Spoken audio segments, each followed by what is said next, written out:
Tim, where does this podcast find you? In Istanbul. So just for people that don't know you or about you or your work, tell us a little bit about who you are, what drives you, and what lets you do the things that you do. Yeah. So, well, first of all, a real pleasure to be on the podcast, Poets and Thinkers. It's nice to be considered a poet and thinker. I guess that's sort of implicit with the invitation, or at least a thinker. Yeah, really wonderful. I love what you're doing. And I know we've been trying to find time for a long time. So I'm really happy to be here. I'm Tim Leberecht. I'm a co-founder and co-CEO as well, I guess, of the House of Beautiful Business, which I co-founded 9 years ago with my friend and co-founder Tim and Tim. And I have been a writer, curator, experience designer, and I wrote 2 books, one in English, one in German. One is called The Business Romantic. The other one was called in German, well, I say it in English, The End of Winning, or Against the Tyranny of the Winners. And there's a new one now in the hopper. I just submitted the first draft, tentatively titled Supercuration. So it's about the art of curation. Before I started the House of Beautiful Business in 2017 or 2016, I should say, I worked for, I believe, 8 or 9 years in the Bay Area in Silicon Valley. I led marketing for Frog Design, one of the leading design innovation consultancies at the time, probably still today. And I worked for a software company. But the main theme of my career has always been this tension between, or sort of straddling 2 worlds in a way. One is the world of the humanities and the creative and the arts. That's kind of like my home turf. I was a musician before I studied. I was always trying to be creative and have this sort of artistic impetus at least. And then at the same time, I ended up in marketing, and I was always fascinated also by the arena and the theater and the meaning-making capacity of business. And so it's been always like these 2 worlds that overlapped and then sometimes conflicted with each other. And I guess that also led to the launch of the House of Beautiful Business and everything that I'm doing now. That's an absolutely fascinating story, and we'll dive into some of those points that you mentioned. As you said, we've been planning to have this conversation for a while, and frankly, as I was preparing, just your body of work is just immense, and we'll link to some of the bigger pieces, and people can hopefully navigate from there. I want to ask you, because you have such an interesting vantage point and perspective, how do you look at the state of business today? There's a lot of movement all over the world. You're currently in Istanbul. I know you're working and consulting and educating globally. What is the state of business more broadly from your perspective? Well, if business is a bellwether for what's to come, or if it's an indicator of the broader state of society, I would say it's fundamentally broken. I mean, I haven't seen it in worse shape ever. In the 30 plus years or so that I've worked and that I had a career, I don't think if you look at it from the outside right now, that there is a lot of reason for hope. So, I mean, this is one part of the story. And I say this because there is this unholy alliance that we're seeing between, if you will, like technocracy or a very fervent techno-utopian obsession, if you will, of course, highly propagated by the titans of Silicon Valley. Then you have capitalism with all of its flaws. In a way, of course, late capitalism that is sort of, it seems like in agony, and we all know it's broken, but of course it is still so structurally powerful that it's very hard to overcome. And then now we are seeing the rise of, authoritarian regimes. And I think there is the combination of the 3 that is really deeply concerning. And I think it's kind of, I think this combination of this triad is both a razor blade and a bulldozer. So it's really like forceful, and it's very hard to stop or to contain. And at the same time, it's like with surgical precision also changing how we think, right? It's like, I think it's cognitively really manipulating us. And so I think the question of what it means to be human, what it means to have work that is actually still providing meaning to humans, that is done by humans, and the idea of a humane or humanist society that is inspired by, let's say humanist values I think seems like a far cry from now. So I feel like in many ways we're hitting rock bottom right now. And after COVID, which was this really, I think, promising opening to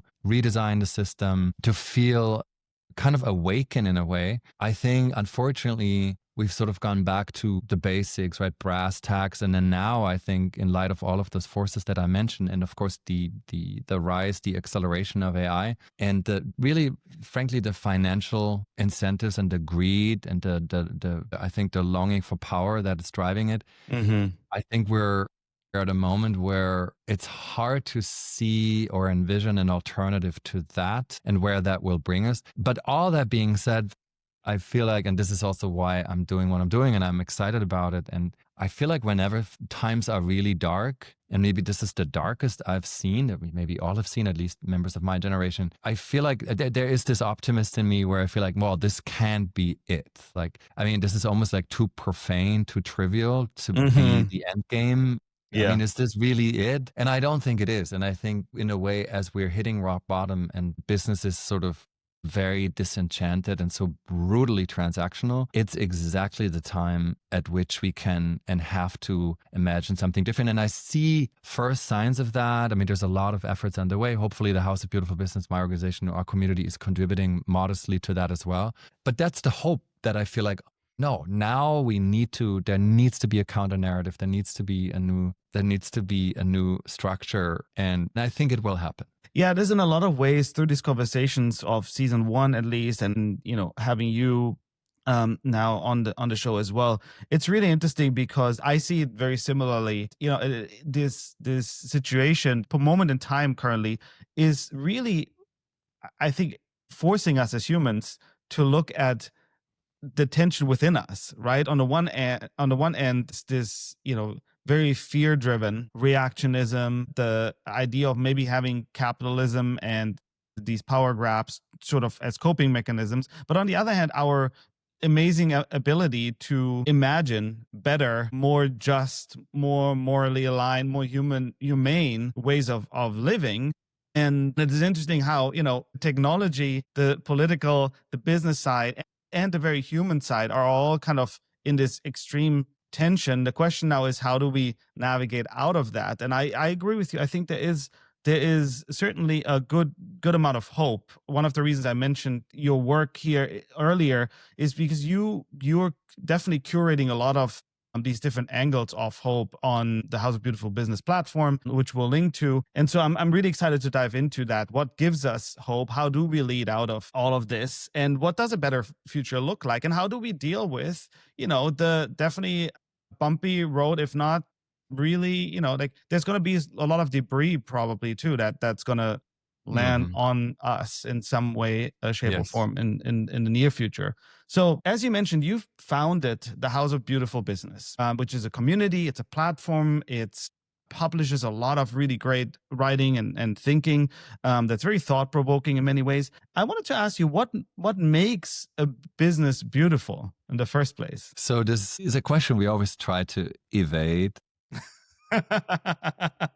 Because we believe one of the things that make a business beautiful is that there is no definitive beauty code. There isn't a catalog of criteria that, sort of a checkbox and you check and it's like, okay, now I have a beautiful business. I would say there's this, obviously this line by Dostoevsky, beauty can save the world. Then Fernando Pessoa, the Portuguese poet, once said, beauty is what does not exist. So as if to say, it's something we have to project into it. And it's something we actually actively have to create. So beauty is everything that business is not right now. That business as usual is not right now. That's sort of the negative space, as the romantics would call it, the negative capability that we need to nurture. I mean, I would say beautiful is what is unexpected, surprising, playful, imaginative, anything that gives us a sense of something that is greater than just a transactional element or just the here and now or just something that we can empirically explain. So there's a moment of transcendence in there, right?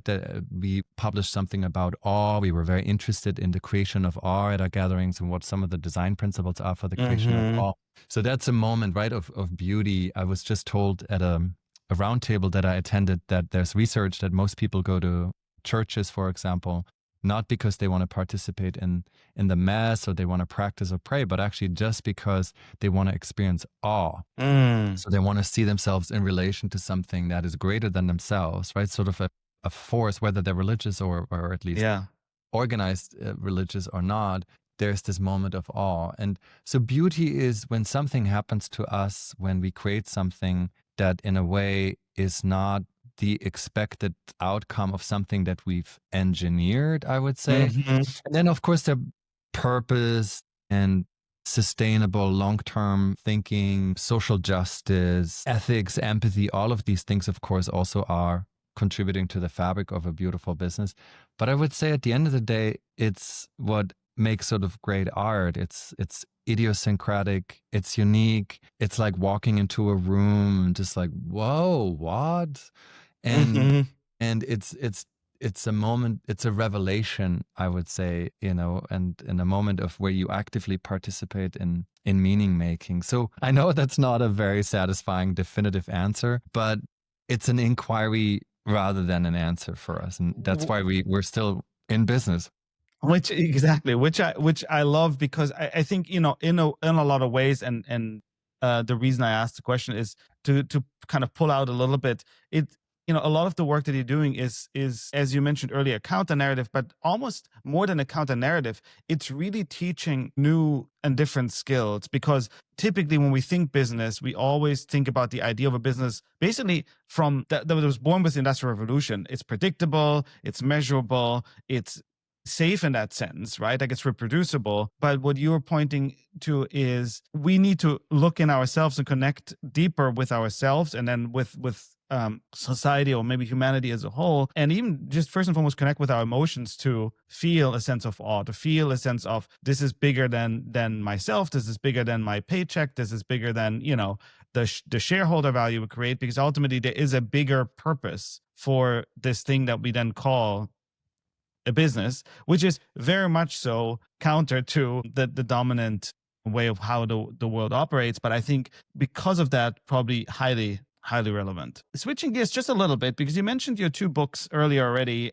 and I was trying to see if actually the Tyranny of the Winners was already translated. I thought, aside from the title being exceptional, I think that both of your books, The Business Romantic, which was published, I believe, in 2015, and then Tyranny of Winners in 2020. So these books, to me, always feel like they're ahead of the curve, and at the same time so current. So, as we already discussed, you're advocating in the work that you're doing, the platform you're creating, for a different way of doing business, from the understanding of the business romantic all the way to, hey, maybe we should not optimize for winning, which is all very counter to like the Jack Welch's, of the world, Mhm. and all of that. So talk to me a little bit about what drives that, maybe a little bit deeper into kind of what are we optimizing for then, if not the maximalist capitalistic gain. So both books have in common that they were in a way contrarian to mainstream thinking and mainstream paradigms. And I really like, I'm a language person. So I Mm-hmm. like the friction that comes from juxtaposing two terms. Like romance and business seemed like completely diametrically at odds. Like, how does Yes. that work? And it really was, I mean, it really provoked everybody who sort of heard about it. And the same with winning, to actually declare the end of winning or write a book about, I think the subtitle was how we can learn to lose, how we can lose without being losers Mm-hmm. against the tyranny of the winners. And I was very interested in I guess kind of breaking the paradigm of like winning by all means and winning is the only paradigm. So the first book, I think, was a rallying cry against optimization, and the second book was a rallying cry against winning. Two of what I would call false gods Yes. of modern management and business. I mean, the third one maybe is, and it kind of connects the two, is efficiency, which can also, of Mm-hmm. course, be very, very valuable, but it can also be very cancerous and become, if we're fixated, if we're obsessed with it, it become very damaging. And optimizing is, I think, in a way, like I don't really want to optimize for anything. I want to maximize as a romantic, right? I want to maximize the meaning. I want to maximize the sensation, the experience of something, but I don't necessarily want to optimize with a given amount of resources yielding Mm-hmm. the maximum outcome. In that sense, I'm not interested in efficiency. We have a line in the what we call the tenets of beautiful business, sort of our original manifesto, that Yeah. says don't waste time with efficiency. The things that really matter in life, they have nothing to do with efficiency, right? If you look back on your life, of which, by the way, you spent the majority of waking hours at work, efficiency will not matter that much. And so I think we must overcome that mindset that we have to optimize. It's not replacing one optimization target with another. It's just actually giving us license to play without an expected or engineered outcome. It's actually departing on a journey whose destination we don't know. It's actually asking questions for which we don't have answers. It's using business as a tool of investigation, of inquiry, of revelation, of learning, as a social arena rather than only a tool for producing outcomes. And I think the interesting thing, and this gives me hope right now, that we're witnessing currently is, of course, that the work that is considered efficient work that can be done efficiently will very likely be done more efficiently by machines and by AI. I mean, whether you are a notary assistant or a Mm-hmm. researcher, a knowledge worker, a journalist, it might affect, of course, us too as well in our roles. Parts of our roles, if not our entire jobs, will be automated and done more efficiently.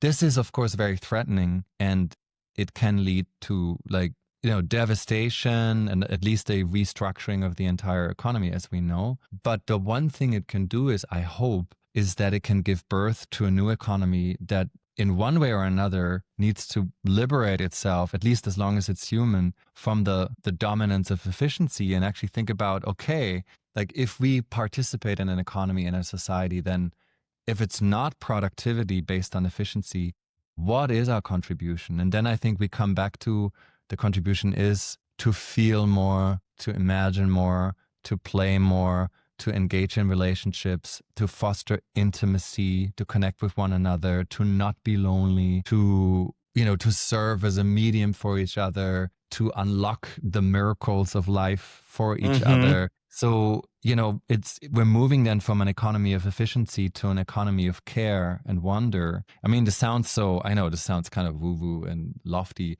but I believe that is probably going to happen, because in 10 years from now, God, 10 years seems like a long time, actually, but maybe even sooner, most of knowledge work will be eradicated. Yeah. I mean, already I read, this is so interesting, that ChatGPT or LLMs, generative AI, is used predominantly for writing and editing, which is I found really, really interesting. So it's meaning making, it's crafting Mm-hmm. meaning, it's language. And the language, of course, will change. It will affect us, how we think. We will become, if you will, agents of agentic AI. And so it will be very hard to maintain what we currently understand as human. It will evolve, but it is an opportunity for us to carve out a space that we can fill with our very unique human capacities. The only thing that's crucial, and I think this is a political fight, is to make sure that we still have political representation, even though we might not have the same amount of economic representation that we had in an industrial or in a digital Yeah. pre-AI society. So I think that's the big shift we're seeing. And I think the big worry is, of course, is what Yanis Varoufakis calls digital feudalism, Yes. and sort of seeing a small elite of overlords running the show, and the rest of us serving as data feeds, essentially living in a reality that is manufactured by synthetic Yes.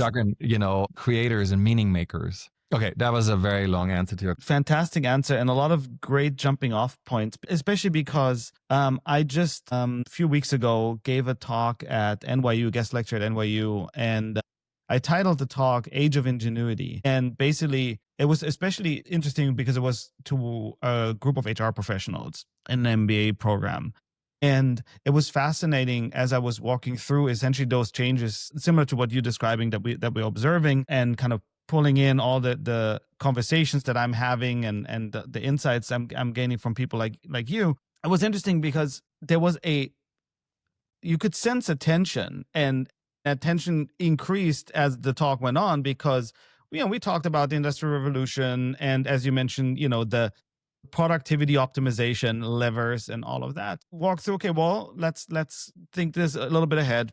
talk through what AI might mean, and then paint a picture that's different. How do we give people more of a sense of meaning, sense of dignity in their work, right? How do we unlock human ingenuity? How do we connect more with each other? And what was interesting was on a human level, that absolutely connected. And at the same time, people were so conditioned to think within the boundaries of the traditional, which knob do I need to press? Well, how do I then also measure ingenuity, right? And giving people the space to be human and maximize the ingenuity, that I walked away actually probably with more learnings than I left there, because it brought exactly this thinking to the forefront for me as well.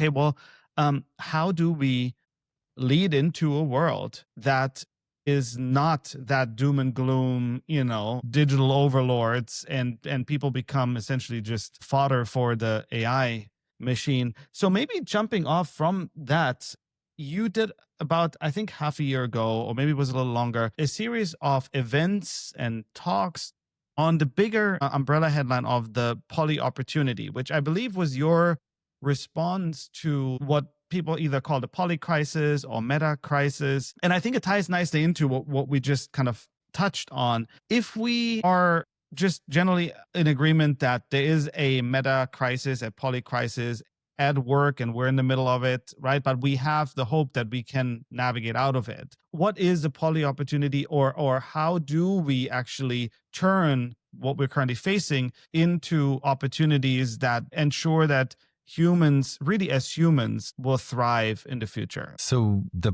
poly opportunity, exactly as you said, was a response to the poly crisis. So this idea that a number of crises are mutually compounding, they intersect: climate, mental health, financial crisis, geopolitical instability, and so forth. And our idea was, well, let's flip the narrative. What if we actually examine trends such as, I don't know, feminism, cryptocurrency, I mean, with all of its flaws, but also as a potential force for good, decentralized governments, renewed democracy, inclusion, heightened collective consciousness, the renewal or reinvigoration of spirituality. So there are a number of trends of which we thought they are inherently at least conducive to shaping a new world that is more beautiful than the current one. So we were interested in the intersections. What if we actually examined how they might amplify one another?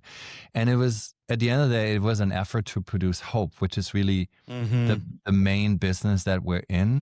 It's to produce courage and hope. And we hosted 4 events across 4 continents, if you count in the one boat ride to the Asian side of Istanbul. Yes. But it was in Tangier, Morocco, New York, and Berlin. And then we had a number of online series, and we published a lot in between. We were hoping to build a sense of community and build courage. And then we published, at the end of it, we published 20 opportunities, like 20 outcomes or conclusions, or actually they're more prompts or provocations. So it was a almost year-long conversation, grounded in where we came from and hopefully leading to something else. And I believe that the key to, you ask, like, how do we thrive as humans in the future? I fundamentally believe that I'm very opposed to any form of nostalgia, which might surprise you because I wrote a book about romanticism, and it sounds like kind of hearkening back to these oldies but goodies. And I don't think that we can save liberal democracy and social market society and democracy and the way we connected with each other and the way we ran our societies. There's no going back. I think our reality is fundamentally changing, or I think Jonathan Taplin wrote this book, The End of Reality. The reality, experience of reality is changing, is eroding. There isn't a shared reality anymore. And partly our reality will be synthetic, right? It will be made of synthetic characters, fake videos, constant simulation, constant persuasion. We're already seeing this. The Chan-Weng Chu, which is, by the way, also a fake author of the book Hypnocracy, calls it hypnocracy. The governance of our time, which I think, even though it was a fake author, it was written by an Italian journalist with AI. But the term hypnocracy is a really good one. So what we need to do, I think, is to carve out a new space. So it's not about protecting or preserving what makes us human. I don't even know what that is, to be honest. And I don't think anything is exclusive to us humans. I really think, maybe except for some physical sensations, and, well, you can debate whether or not AI is or can be sentient or conscious. That's a whole other kind of rabbit hole. But there is really literally nothing that is exclusive to us, in my opinion. So I think that's quite myopic to think. And if there is, it won't matter because we won't remember it. It will be overwritten. So what is interesting about this moment is that we need to think about how to pair ourselves, how to coexist with AI, and just redefine what it means to be. I have no idea what that means, but I feel like the discussion about beauty and intimacy and imagination is the right access point. And I remember this beautiful quote by Douglas Rushkoff, the digital theorist who spoke at one of our events in New York, who said, underneath all of this reality is an ocean of tears, and we're so afraid to touch it. So there is a fundamental, there's goosebumps and tenderness and this sort of recognition sometimes of like, oh, I see you, you're a fellow human. It's that. Yeah. It's whatever it takes to get us there. It's almost Buddhist understanding or seeing yourself in the other. Whatever it takes to do that, I think that's, frankly speaking, that's the most powerful tool and door to this new humanity, much more potent than any theoretical frameworks or any philosophical ruminations. Yeah, I was going to ask you about that because I'm with you on the nostalgia part. And then when I go further back, or I have more of these conversations, there is a lot of alignment with some of the very traditional ancient Far Eastern philosophies, right? Because at the end of the day, I think, enjoying a good meal that was carefully made with a few people that, love or that you share connection with is deeply nourishing for us as humans in a way that we have a hard time, really expressing. That's where the art comes in, right? That's where poetry comes in. And if we also see ourselves in the larger context of just being one with the world that we live in, then there are things that make us uniquely human and that we had discovered a long time ago. And then for some reason, over the course of millennia, probably, have kind of took a different path. And it seems like some of that awareness is coming back. And maybe that's what you're describing in terms of cultivation going forward, or cultivation of a space might be something more along those lines, so long as we can actually figure out how to keep societies intact and how to keep us moving as a collective. Because I think on an individual level, you could potentially even practice a lot of this, but that does not mean that we are able to collectively get ourselves there as a species, or as one species within a lot of other species. I think that's true. I would also, though, distinguish between human and humanist. So, I don't think the future of business will be human. I don't think we will play a huge role. I just don't see it. And maybe that's good. Maybe that's fine. That's maybe an act of liberation. So we can do other things. And maybe our role is to actually simply parent and train AI, which will then basically, precede us, and we will move on to do other things. And maybe that's just fine. I think we're also quite attached, of course, to our own species. I mean, of course, I am as well. Yeah. I love humanist values. I think humanist values, and this is, of course, also a biased view, but I think they're vital for the peaceful coexistence and flourishing of any society, whether it's AI human or human. That's why I'm so interested in humanist values. I think we need to feed AI with them, because otherwise it doesn't look like a future that will be beautiful. But I'm not necessarily believing that the future will be or the future of business will be human. I was just talking to an AI scientist the other day who works for a big advertising conglomerate with a mandate to almost like disrupt themselves. And what he was telling me is seems like one likely outcome of all the acceleration of AI is that we will have agents. There is this term called amorphous AI or plastic AI that are so the notion of plasticity, that are so tuned to us that they can completely emulate us, that they basically predict what we want before we even know we want it. They will be our digital twins. If that is the case, though, we actually will no longer need to go shopping. We will no longer have desires. We will not need brands who serve as arbiters and translate between a product and our desires, or sort of fake desires or fabricated desires very often, which advertising, of course, has created. So there might just be agent to agent marketplace, trading services and goods that at some point we might not even need. There might be an abundance of that. So we might actually not really want anything anymore. We might not purchase anything anymore except for what is absolutely essential. So I think all of that, all of the market mechanics will at least change dramatically or become obsolete in the way we see them now. And again, then what is the outcome? What's the implication? We potentially maybe universal basic income, what many people advocate. I also really like the idea, and I don't really see another viable alternative to redistributing all of the dividends or the gains that come from automation. Maybe we live in communal societies, or we actually have more of kin-based societies, more nuclear families again. Maybe we live in communes that are focused on creativity or spiritual practices. But the role of work as a function of integrating us into society and giving us meaning and identity, I think will dramatically change, which is also why I feel so much of the business school education and the way we train young leaders, upcoming leaders, is so completely out of sync with the reality that they're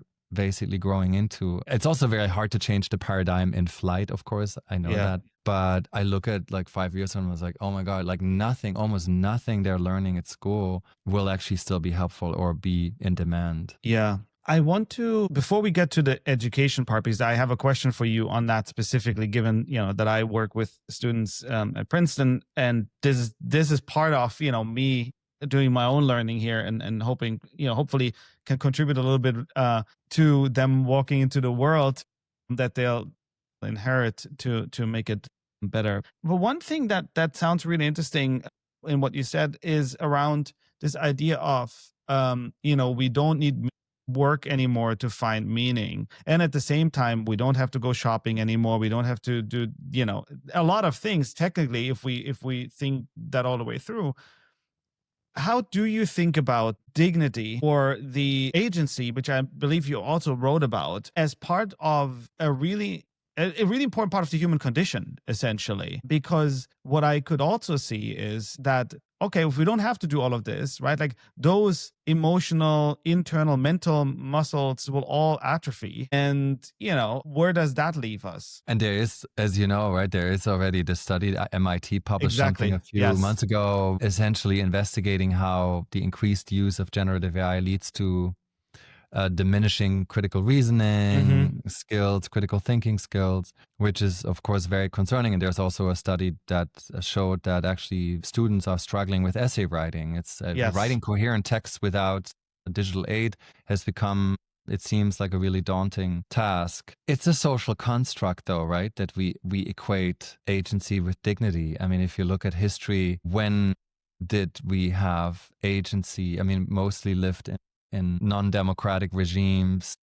So it's a pretty modern invention, or construct at least, that we equate agency with, I think, thriving or dignity in a way. Now, in an age of social media or in a digital society, I think the question is, I mean, how much agency actually do we have? We're constantly being manipulated. We're constantly being persuaded. Yeah. They're in our brain, those platforms, right? We are addicted. They're fracking our attention. Yes. As D. Graham Burnett calls it, the attention researcher. And the one, the question is like, is it a lost cause, or how do we protect the limited agency that we have? So I'm saying this because I'm not sure whether agency is the right indicator of dignity. It may be a part of it, but I feel like I'm not sure if we have a chance to really achieve sovereignty anymore, like with AI. Interesting. I think that is probably gone. And again, maybe that has been a myth or an illusion from the beginning, and we never had that in the way we lived. We were so easily manipulated and so conditioned by so many factors. I mean, whether that's genetics or experiences or power structures, stereotypes, societal expectations. So the agency, I feel like, is pretty limited anyway in a capitalist society. It's more about how we use that, right? How we use the remaining space, the autonomous space that we have, or how we can find dignity as we are being confronted with agents or agentic AI? How do we deal with it? How can we find dignity even though we know we are in a relationship of dependency and that is maybe not equal in terms of power? So we're not as powerful as AI. Mm-hmm.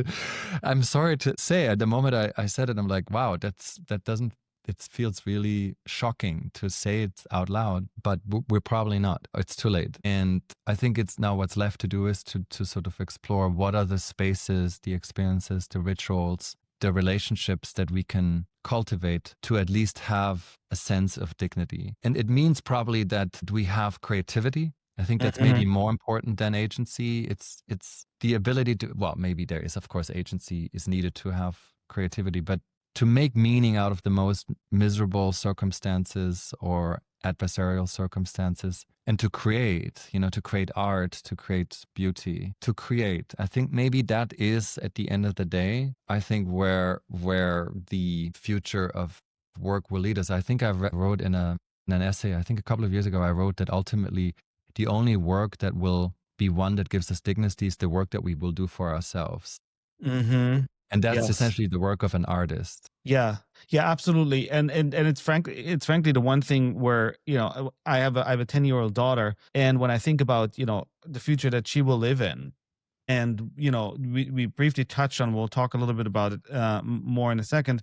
We talk about how do we prepare our young people for the world that they're going to go into. I highly encourage any sort of artistic creative endeavor, of just self-expression, because it also allows you to connect with yourselves, like going back to the very beginning of where you talked about we need to connect with a sense of awe and wonder and our emotions that bring all of that, you know together. I think that's probably going to be one of the most important things to teach, which, to your point earlier, our education system does the exact opposite pretty much for the last 100 years at least. So Yeah. that's a really important, I think, connection to make, and probably a great segue into my next question. You already briefly touched on your upcoming book, and you also officially now announced it on LinkedIn. At least the working title currently is Supercuration. It was very surprising to me because I've seen you, of course, write about curation. You even, I think, describe yourself as a curator. It has immediate connection to the art world. Tell me about why you describe the ability to curate as um, superpower, and why you think that's going to be a critical skill to build in this future that you just described. Yeah, I mean, curation has been so overused, right? So on the one hand, it's strange. It's on the one hand, it's this elitist term that we ascribe to people like Hans Ulrich Obrist and other jet-setting impresarios and their amazing work, right? But it's a very exclusive circle. Yeah. And like it's the tastemakers and the ones who are in the know. And then on the other hand, it's been really democratized, and everybody under the sun who has a social media feed or is collecting something is a curator, right? So many people call themselves curator now. And yet I do believe that it's a really important concept, and it comes from the Latin curare, so actually taking care of. And the first curators in Rome were maintained, the aqueducts and infrastructure. So they were just maintainers. They Mm. took care of things. And I thought that was really interesting. So I want to invoke that notion that curation means taking care of something. And in my field in particular, it means to take care of ideas. Like you take care of an idea, you put ideas in relationship with one another, you bring people and ideas together, but you do it in a way that honors the attention of the recipient, of the audience, honors the integrity and the intention of the artist or the ideas person, and in a way builds a world, right? It Mm-hmm. builds a new world. And it is so important because, first of all, we're sort of inundated with information, and there's this onslaught of data. And so discernment, the ability to select what really matters from a flood of information and present that to others on your team, to your friends, to people in your social circles, is kind of what gives us, it's a meaning-making act. And it bestows identity on us and meaning on a social Mm. gathering. So it's distilling something into what is essential, seeing something in something, that's, I think, a curatorial quality that will, going back to your question about dignity, maybe that can give us dignity. Yeah, I still see something. I'm still able to discern. I'm not absorbing 100% of what is thrown at me. I can still find my path through it, which is in a way one of the remaining possibilities of individuation, to remain an individual and not just be Yes. conformist with Right. everything else. And so I think in that sense, I think it's really, really important. And I think the other element is really this element of care that I think we will have to think about attention, because that is such a big currency of our time. Like, what generates attention? How do you regenerate attention? How do you honor attention? What actually gets attention? That's all, I think, a curatorial mindset. And then the other political question, of course, is always, I said it in this article that you read, curation is a say no. And then if you say yes, it's a hell yes. So you have to decide, which is why I write about a bouncer in a techno club. It's the act of benevolent exclusion. So who's not in? Who do you not let in? What information do you exclude for the whole thing to be still meaningful? And then if you commit to an idea, how do you present it with such conviction and maybe in enough context for it to really resonate? And I like this term resonate in a sense of what the German sociologist Hartmut Rosa described in his book Resonance, right? Really as a physical vibration where something sort of gets attuned and vibrates, and it doesn't even have to be like of utility, or it doesn't have to be consonant. It actually can be dissonant, right? But you understand that, something is set in motion and it vibrates.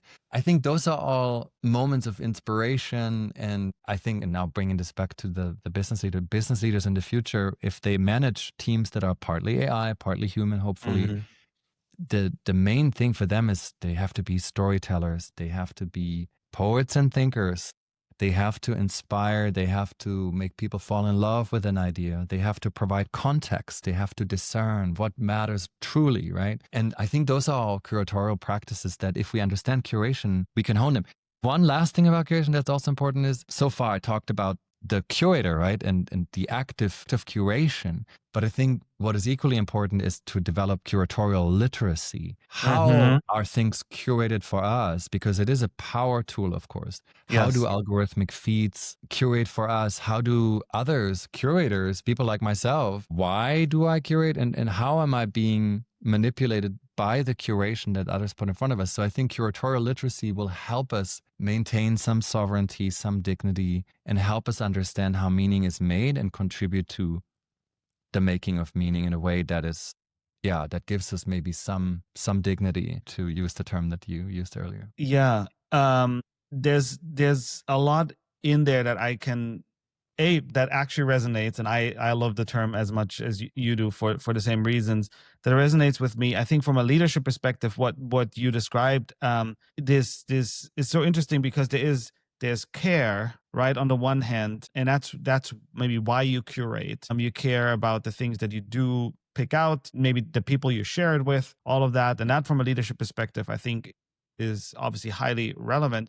And then the other part that you're pointing out, which I've been, especially coming out of the tech industry and kind of intentionally stepping out of it over the last few years, think a lot about this debate currently about taste in the context of anything we produce, from the software to, and I've always had a real problem with that, because as a designer, on the one hand, I can nod my head, but as I've been diving deeper into, for example, specifically taste and what it means, and really just an expression of the elite ruling class at the time, that's problematic in a lot of ways, because as you said, with the bounce example, it leads typically to exclusion. So how do you think that super curation, which my understanding of it would be that because we live in this attention economy and we're flooded with stuff, the curation happens both on a macro and on a micro level. How do we balance these things? You already touched a little bit on literacy, but how do we balance it as leaders specifically, right? Level of care, this topic of taste as an expression of the ruling class of what's acceptable, and inclusion. What are your thoughts on that? I mean, without doubt, right? Taste has been politicized and has been used as a tool to distinguish between classes and to divide and exert power. But at the same time, the development of taste, I mean, so essentially knowing what one likes, like develop a set of preferences, is really also, I think, a way of humanization, right? So if you don't like anything and you don't have any passion for anything, and you don't like, the chicken curry more than the schnitzel, or, the Picasso more than the Miro, then it's very hard in a way to develop what the sociologist Pierre Bourdieu called, cultural capital or social capital. And it is not wanting to sound elitist, but of course, developing these preferences or rooting for this football club versus another football club, it's what makes you who you are. It allows you to be a fan. It allows you to be devoted to something that you like, and not just because it's convenient through a click. It is actually something where you invest time, you experience it, and then you like it so much that yes, you want to do it again. And the moment you do it again, it's becoming a taste. So it's a ritual, and in that sense, I don't only see it as something politicized or something that's used in a divisive way, but it's actually almost like an act of emancipation. Sentimental education, like actually training our heart and our emotional, spiritual faculties, is all about discernment and developing, in a way, tastes, knowing what you don't like, much even more so perhaps than what you like. And that makes you I would say well, not coherent, that's the wrong word, but a person that is complex and can acknowledge complexity, can live in complexity. So in that sense, I want us all to develop more taste. I want more tastemakers. I want everybody to be a tastemaker. Yeah. I want the world full of taste. I don't see it quite so negatively. And I think more people should curate. If more people think about the playlist they put together for their loved one, great. Yes. Yes, I love that. And it goes back to, I think having these conversations, understanding the nuances, because we have these big terms and they can be weaponized one way or another, conceptually, in reality, in the way we apply them, and then making a discerned effort. And I love this the focus on care, to care for yourself and care for others around you, which is probably a great way for us to kind of wrap up with one last question around the future of leadership. If you had to, from all the conversations you've had with, traditional business leaders that you meet and consult, the political leaders, and then think about the future that we've now, really in a lot of ways looked from different angles at, what are the kind of 2-3 qualities? I don't even want to call them skills, because I think that's also more like an old worldy term. But what are the 3 qualities that young people specifically, but more broadly, maybe people that lead businesses and people in those businesses in the future, what are those qualities that we need to cultivate? Love. It's what Gianpiero Pettlieri, who is a member of our community, is an INSEAD professor. He just spoke at, I believe it was the Nordic Business Summit, and I saw it on LinkedIn, and essentially that what he has been saying, and all of his writing is about love and leadership, really. They need to care, and they need to love what they do. They need to love their team. They need to show that they love something, And if you don't have that quality, I think it'll be soulless and transactional, and it will ultimately not inspire or lead anybody. I think the other thing I would say is I recently interviewed I had mentioned him before, I believe, Shukei Matsumoto, who just wrote this book, Work Like a Monk. He's a Buddhist monk. And I asked him, I said, he will be a speaker at our event next year in Athens, the World Beautiful Business Forum. And I said, oops, a fly. This will not work on the podcast if you don't watch the video. He said, I asked him, I said, have you been to Athens? And he said, no, I've never been. I'm super excited. And I said, oh, what is the first thing you will do? And then he said, well, I will go to your venue. It's the Maria Callas Theater. And I will clean the floor, because that's, as a Buddhist monk, that's the first thing I do in order to actually give to the space and not just extract and understand where I am. I mean, that's not a question for me. That's the first thing I would do. So I thought that was such a beautiful thing to say in the spirit of caring and sort of servant leadership. And I think the last thing I would say is leaders in the future, they're world builders, right? So I think they will have to probably write roles or characters for AI agents. So then they almost need to think like a novelist. They need to create experiences for their workforce. They're designers, poets, thinkers. I mean, I think your line of questioning and your podcast could not be timelier, right? This is exactly, I think, equality, like understanding ambiguity, that is not black or white, binary, thinking, really thinking with others, independently and with others, not always accepting what is the majority, being the lone voice in the room, even if it's lonely. Mhm. That's leadership more so than ever. And Yeah. I hope that we sort of train professionals to practice that rather than just jumping on the next bandwagon. On that note, I don't even want to add anything. Tim, this was an absolute delight. I could continue for another few hours, but you have places to go to, and I really appreciate we got this time in. So thank you so much, Tim. Keep doing what you're doing. I think it's incredible. And again, thank you so much for coming on the show. Thanks so much, Ben. It's been a pleasure. And that's a wrap for this week's show. Thank you for listening to Poets and Thinkers. If you like this episode, make sure you hit follow and subscribe to get the latest episodes wherever you listen to your podcasts.